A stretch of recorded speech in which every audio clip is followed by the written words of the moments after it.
Hello, I'm Lesley Logan, and today we're doing tips for your pulling straps here on the Reformer.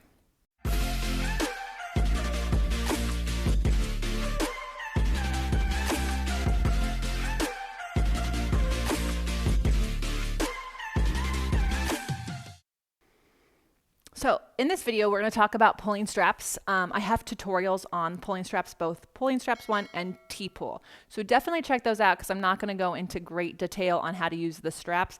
This is definitely a tips tutorial. So what I tend to see in the pulling straps is, and also what I do, is sometimes the legs lift up as the chest is coming up, or I see the chest lift up without the arms lifting the chest. So let me show you what I mean by that, because that way it's easier for you to know what is not what we want. So when you're doing your pulling straps, either T-pull or the regular one, doesn't matter. If this is happening, right, the legs are lifting with the chest, you're just compressing your lower back. You're not getting that reach in two directions. The other thing we don't want is the chest to lift and then the arms to pull. So your arms are connected to your back. Your arms pulling back is what lifts your chest. So if one spring is too much for you and you're just like not getting it and you're compressing everywhere, what I want you to do is grab some light weights, okay? So you take these light weights and you actually can then work on the legs just reaching out from your center, and then the arms pull back, and then right here you just lift the arms as high as you can, and notice how your back gets longer and it lifts up. Same thing with your T-pull. Your arms lift up and back, and then your chest follows. So that is really good. Use weights instead of straps. The other thing you might want to do is, if you tend to lose connection to your center, grab a small pillow or a pad and put it where your low ribs are. And then you're trying to pull your low ribs away from the pad, and already I'm longer, right? Already. So I have a tendency to push my ribs down to lift my chest up, but that's not what we want.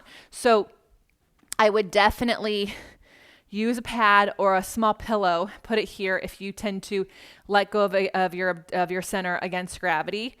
Use 1 pound weights. Honestly, 2 is going to get a little too much when you're doing the T-pull, and I don't want you to fighting with the weights. They're just meant to help you feel what you're supposed to do. Then always with any prep or tip, let go of all those things, and then try to do it without it. You might have to add the pad in for quite some time, or might have to use the weights for some time. That's fine. It's called a practice. Just always make sure you check in to see at what point you can let go of those training wheels, so to speak. Some other things you might want to do if you have a hard time with hugging your legs together without gripping your glutes, is put a ball between your ankles, spin those inner thighs up, and then hug in. It's going to give your lower back a lot of space so you're not tempted to grip the low back to lift those legs, all right? So those are my tips for getting into the pulling straps so that it's in the back side of your body. You want all the muscles on the back side of your body working against gravity, right? And that front side is going to have, it feels like it's going to be the place you have to focus on the most,